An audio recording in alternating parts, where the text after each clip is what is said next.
Semiología respiratoria. En la semiología respiratoria podemos comenzar con el examen físico, el cual se realiza a través de la inspección, el cual es por medio de la vista, en la cual el observador se coloca al frente del paciente para así comparar ambos hemitórax y ubicar los principales puntos de reparos anatómicos.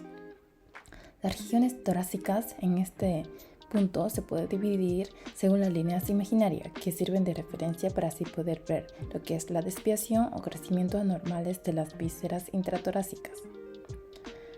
También podemos ver lo que es tipo de respiración más adelante. Al terminar la inspección continuamos con lo que es la palpación, en la que a través del tacto superficial se confirman las alteraciones de la superficie del tórax. Se debe de realizar palpación de la zona del cuello y de la axila. Continuamos con lo que es la percusión, en la cual se realiza en la transmisión de las ondas sonoras y la reflexión de la misma para obtener una información superficial del tórax.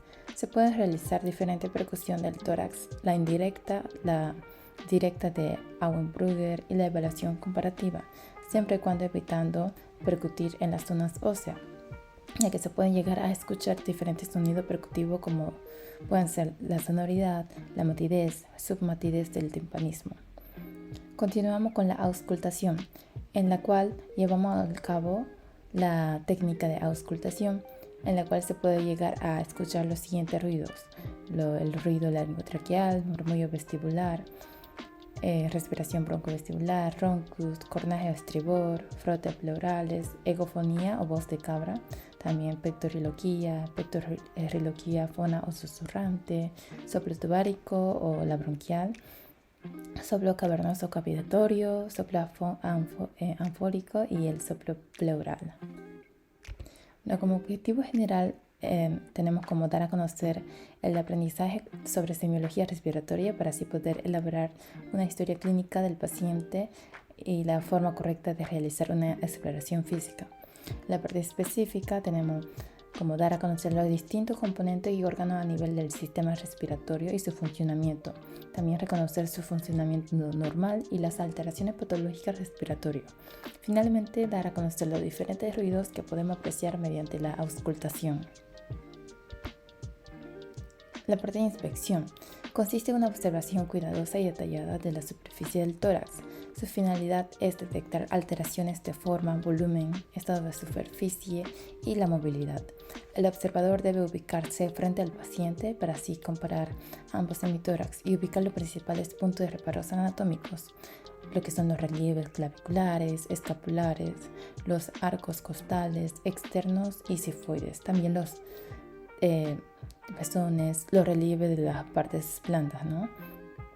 Las regiones torácicas, si bien sabemos, se pueden dividir según la línea imaginaria, como se había mencionado anterior, que se han creado en el tórax. Esto sirve de referencia para localizar desviaciones o crecimientos anormales de la víscera intratorácica, como se puede apreciar en la siguiente imagen. Está la línea imaginaria están trazadas según la cara anterior, lateral y la posterior del tórax. Luego tenemos tipos de respiración. En los dos sexos la respiración es de tipo mixto, pero en los hombres predomina el tipo abdominal y en las mujeres el torácico. La frecuencia respiratoria oscila entre 14 y 20 ventilaciones por minuto. Ese es el rango normal. Y bien, sabemos que la bradipnea es una respiración lenta, la taquipnea, respiración rápida y superficial, hiperepnea, profunda y no rápida, la respiración normal. Es una respiración cuando se expande el tórax por acción del diafragma. Puede ser predominio costo-abdominal, que es lo más frecuente en hombre, la costal, como ocurre en mujeres o pacientes con distensión abdominal, o la abdominal, cuando el paciente inmoviliza el tórax por algún tipo de dolor. Bueno, acá conceptuado como inspiración, expiración. Normalmente el abdomen protruye acompañado al tórax en el mismo sentido. Eso es la inspiración. Expiración, normalmente el abdomen y el tórax retroceden en el mismo sentido a su posición de reposo. También tenemos que dar a conocer la respiración paradójica. Hay falta de estabilidad en la pared torácica y hace que se retraiga la zona afectada durante la inspiración y se dilate en la expiración. Esto ocurre en caso de las fracturas costales múltiples o bilaterales, o bien cuando la costilla se fractura en dos sitios diferentes. Bueno, acá tenemos ritmos respiratorios, y como primero tenemos respiración de Cheyne-Stokes. Esta se caracteriza por periodo prolongado de apnea y periodo de actividad. Se inicia por pequeños movimientos que van aumentando progresivamente para disminuir en la misma forma hasta llegar a la apnea. Este tipo de respiración se presenta lo que es en pacientes traumatismo cráneoencefálicos, hemorragia cerebral, coma urémico, meningitis tuberculosa e intoxicación por opiáceos. Luego tenemos respiración de Biot. Respiración que mantiene cierto ritmo pero interrumpido por periodos de apnea. Cuando la alteración es más extrema, va comprometido con el ritmo y la amplitud, se llama respiración atáxica. Ambas formas se observan en lesiones del sistema nervioso central. Respiración de Kussmaul es una inspiración profunda seguida de una expiración breve y quejumbrosa.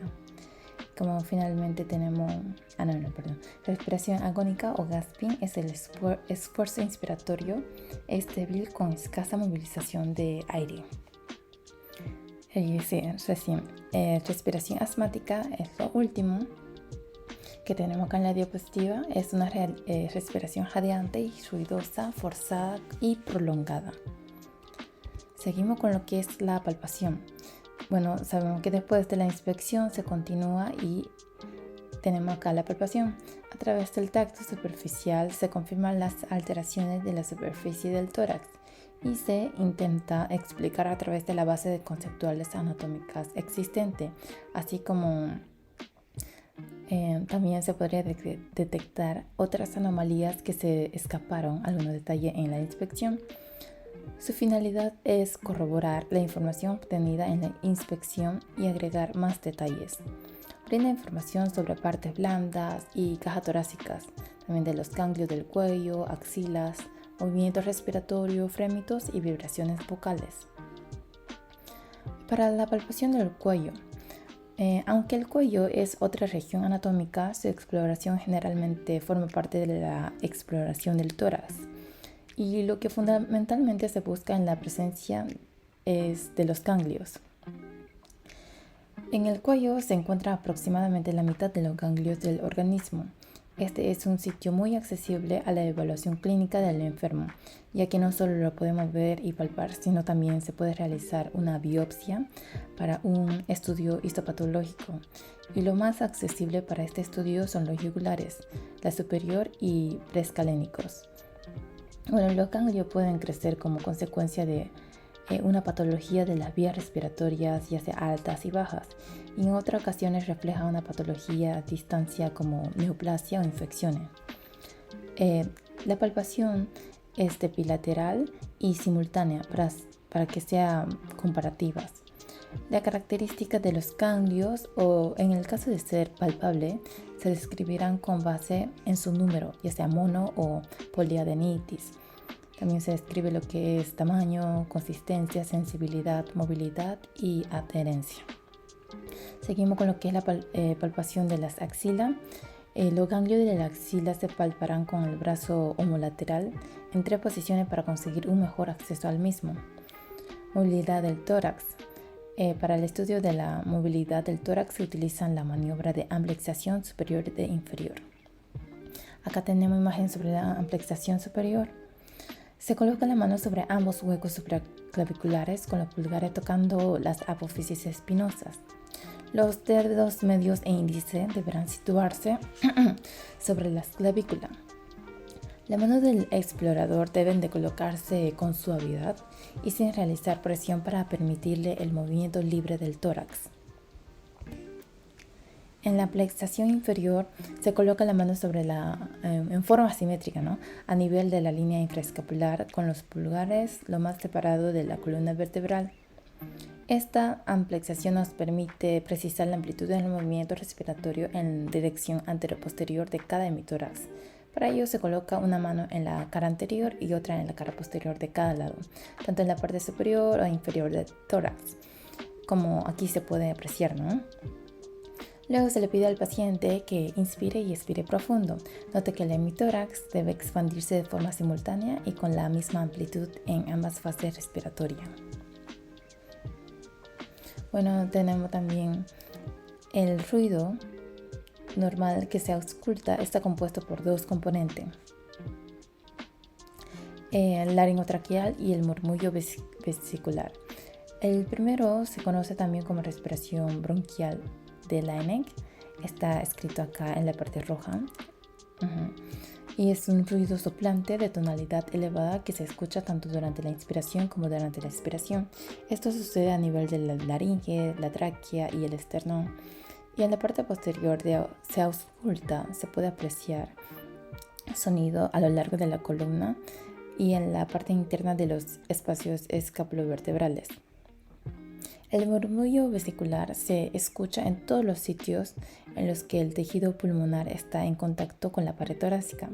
Se escucha con mayor claridad en la parte de la axila, debajo de la clavícula y en las regiones infraescapulares como un soplo muy suave y es un ruido inspiratorio continuo. Tenemos la percusión. Se utiliza la transmisión de una onda sonora y la reflexión de la misma, para así poder obtener información no superficial del tórax. Su finalidad es determinar la naturaleza de la alteración y ubicar la profundidad de la lesión. La maniobra consiste en golpear suavemente la superficie del tórax, con el fin de obtener el sonido cuya característica nos permite reconocer la naturaleza física de la alteración y los límites del pulmón subyacente. En la percusión, al igual que la palpación, debe ser comparativa y metódica. Se deberá analizar la cara anterior, lateral y posterior del tórax, siguiendo las regiones ya descritas para la palpación y empleando la misma fase respiratoria. Y la percusión del tórax, tenemos distintas formas de realizarlo. La indirecta, que sería dígito digital, es un golpe con los deditos.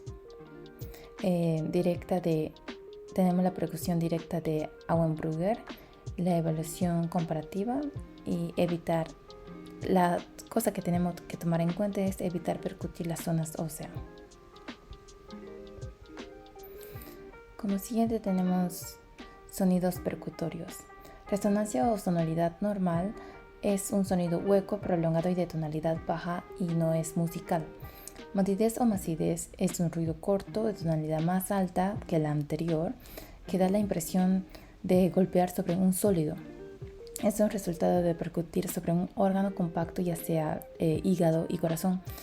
La consolidación, la atelexia, efusión pleural.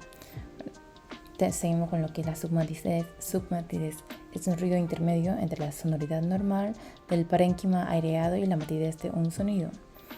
La hipersonoridad es un ruido más intenso, más alto y más prolongada que la resonancia normal. Esta se traduce en un aumento del contenido aéreo, como ser la enfisema. El timpanismo es la exageración del ruido anterior que adquiere un carácter musical, patológicamente sobre un neumotórax extenso, neumotórax y en grandes cavidades. Percusión del tórax.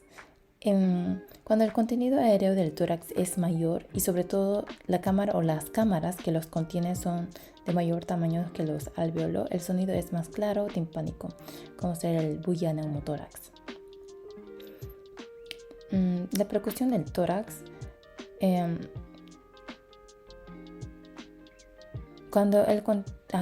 lo mencioné, perdón. Y luego tenemos y si desaparece el aire de los alvéolos, la atelexia se reemplaza por líquidos, que es edema, ¿no? O se interpone una masa de líquidos o de tejido sólido entre el pulmón y la pared del tórax, que será mate. Seguimos con la auscultación. La auscultación es la última fase de la exploración física del tórax. Esta se realiza con el estetoscopio, el cual es una herramienta muy útil para estudiar las características del sonido expiratorio y poder clasificarlo en normal y anormal. La técnica auscultatoria. El paciente debe estar en sedestación con el tórax desnudo, brazo colgado y relajado, manos sobre la rodilla. Auscultar cara anterior, posterior y laterales. Estos son los pasos. Para caras laterales podemos poner mano sobre el lado contrario de la cara. También debemos empezar a auscultar por vértice descendiendo hasta la base de ambos pulmones de forma simétrica y alterante. Ruidos aparecidos por la auscultación tenemos los ruidos normales y los anormales. Bueno, primero comenzamos con los ruidos normales. Tenemos el ruido laringotraqueal y el murmullo vesicular. Laringotraqueal se conoce también como respiración bronquial de Laennec y es un ruido soplante de tonalidad elevada que se escucha tanto durante la inspiración como durante la expiración a nivel de la laringe, la tráquea y el esternón, ¿no? Y el murmullo vesicular se escucha en todos los sitios en los que el tejido pulmonar está en contacto con la pared torácica. Se escucha con mayor claridad en las axilas debajo de la clavícula y en la región infraescapular como un soplo muy suave y es un ruido inspiratorio continuo. Ahora tenemos también la respiración broncovesicular. Es un sonido de transición, composición murmullo vesicular más rudo y componente expiratorio prolongado.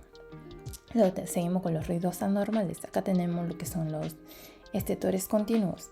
Tenemos la roncus y la sibilancia, que son indicadores de estenosis bronquial y son preferentemente expiratorios, ya que los bronquios se estrechan más durante la expiración.